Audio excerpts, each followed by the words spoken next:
Senate और कौमी assembly से 26वीं आईनी तरमीम 2/3 अक्सरियत से मंजूर। वज़ीर आज़म ने आईनी तरमीम की तौसीक़ के लिए सदर मुमलिकत को एडवाइस भेज दी। सदर के दस्तखत से तरमीम आइन का हिस्सा बन जाएगी। ऐवान सदर में दस्तखत की तकरीब आज होगी। पाकिस्तान पर मंडलाते खतरनाक बादल खत्म हो गए। महलाती साजिशों के जरिए हुकूमतों वज़राए आज़म को घर भेजा जाता था। आईनी तरामीम से पाकिस्तान का मुस्तकबिल मजबूत और महफूज होगा। कोई लोटा वोट इस्तेमाल नहीं हुआ। वज़ीर आज़म शहबाज शरीफ का तरमीम की मंजूरी पर खिताब। Chairman PTI barrister Gohar Ali Khan ने कहा, आईनी तरमीम पूरे अदालती निज़ाम पर हमला है। आईनी तरमीम के बाद अदालतों को महकूम बनाया जाएगा।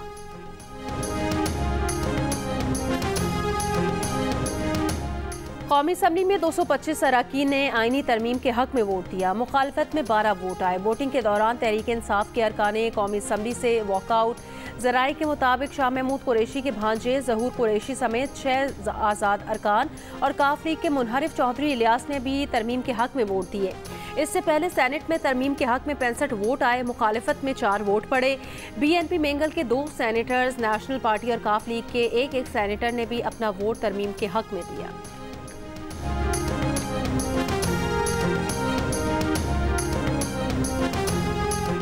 सीनियर तरीन जज चीफ जस्टिस के लिए ऑटोमेटिक चॉइस नहीं होगा। आईनी तरमीम के मुताबिक अब चीफ जस्टिस ऑफ पाकिस्तान का इंतखाब 3 सीनियर जजेस में से किया जाएगा। चीफ जस्टिस के नाम का फैसला 12 रुकनी पार्लिमानी कमेटी 2/3 अक्सरियत से करेगी।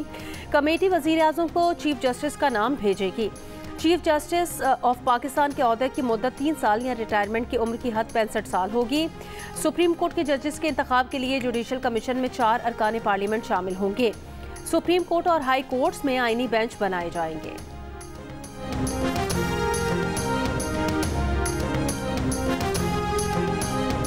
अडयाला जेल में कैदियों से मुलाकातों पर पाबंदी में ताहुक्म सानी तौसीर। ज़राए के मुताबिक पंजाब हुकूमत ने पाबंदी का फैसला सिक्योरिटी खदशात के बायस किया। इतलाक सियासी कैदियों समेत आम कैदियों पर भी होगा।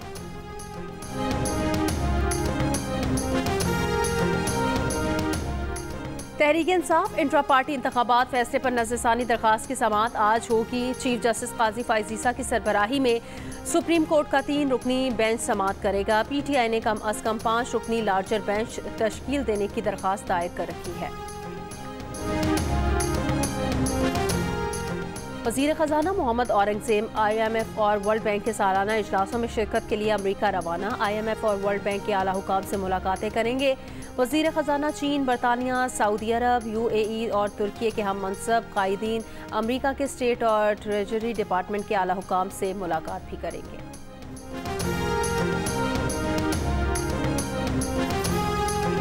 आज़ाद अदलिया को उसका गला घोटने का आज ये प्रोसेस जो है वो इख्तिताम पजीर हो रहा है। इसी पार्लियामेंट में हमारे MNAs को उन्होंने ज़द-ओ-कौब किया।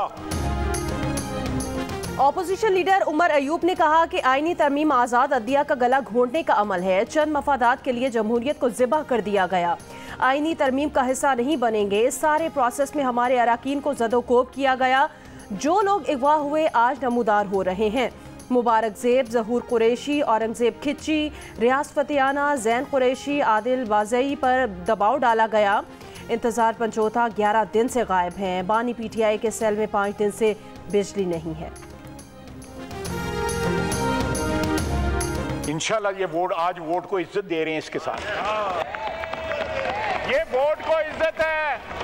अली अहमद, ये वोट को इज्जत है। वोट को इज्जत जज नहीं देते, वोट को इज्जत ये पार्लियामेंट देती है।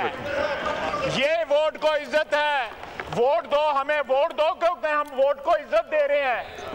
हम इलेक्टेड लोगों को इज्जत दे रहे हैं। उन 17 बंदों से पावर लेके ये 350 बंदों को हम पावर दे रहे हैं।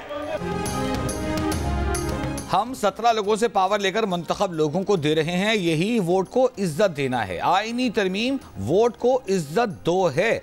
वज़ीर दिफा ख्वाजा आसिफ का कौमी असम्बली में खिताब। कहा, जस्टिस काजी फाइज ईसा ने अदलिया की इज्जत बहाल की। जस्टिस काजी फाइज ईसा इज्जत से घर जा रहे हैं। चंद साल से अदलिया में जो झगड़ा चल रहा है वो सिर्फ एक ग्रुप की इजारादारी के लिए है। हमें अदलिया को आज़ाद करना था, लेकिन इतना नहीं कि वो हमारी ही आज़ादी छीन ले। फौज में आर्मी चीफ के लिए 5 बंदों का पैनल आता है तो अदलिया में क्यों नहीं? उमर अयूब को जवाब देते हुए कहा कि बातें करते हुए अपने माजी को याद रखना चाहिए। कासिम सूरी ने आधे घंटे में 54 बिल मंजूर किए थे।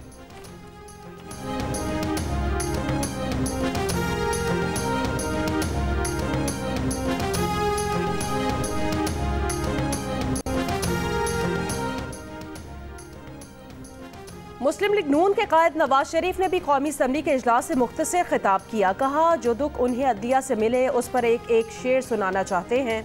नवाज शरीफ ने शेर सुनाया तो मौलाना फजलुर रहमान ने कहा कि शेर मौके की मुनासिबत से ज़रूर है लेकिन शायराना वजन से खाली रह गया।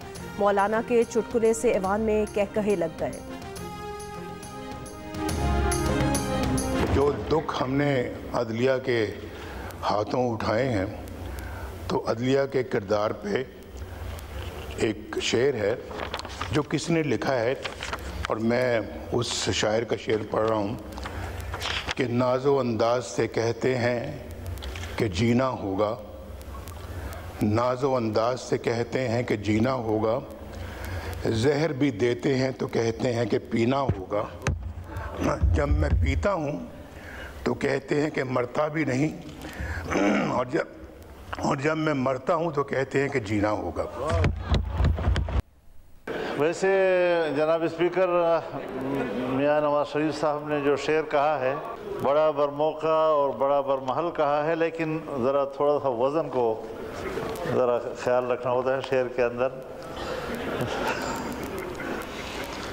जहर भी देते हैं कहते हैं कि पीना होगा, इसमें तो नहीं लगाना वरना शेर का बेड़ा गर्क हो जाता है।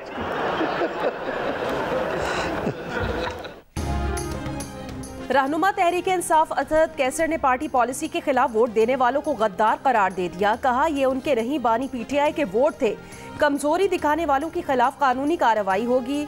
तरमीम की मंजूरी के बाद मीडिया से बात में असद कैसर ने कहा खैबर पख्तूनख्वा की सेनेट में नुमाइंदगी के बगैर कानून साजी की कोई हैसियत नहीं है।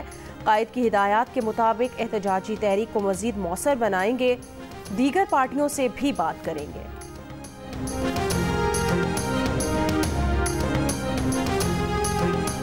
कौमी असम्बली में आईनी तरमीम इतवार की रात पेश की गई। रात भर खिताब और मंजूरी का अमल जारी रहा। सुबह 5 बजे तरमीम मंजूर की गई। नवाज शरीफ, वज़ीर आज़म शहबाज शरीफ, बिलावल भुट्टो जरदारी ने अपनी नशस्त से उठकर मौलाना फजलुर रहमान से मुसाफा किया। बिलावल भुट्टो ने अपोजिशन लीडर उमर अयूब से भी मुसाफा किया। इजलास से पहले हुक्मरान इत्तेहाद और पीटीआई के पार्लिमानी पार्टियों के इजलास हुए। पार्लियामेंट हाउस में पीटीआई के वफ़द ने मौलाना फजलुर रहमान से मुलाकात की।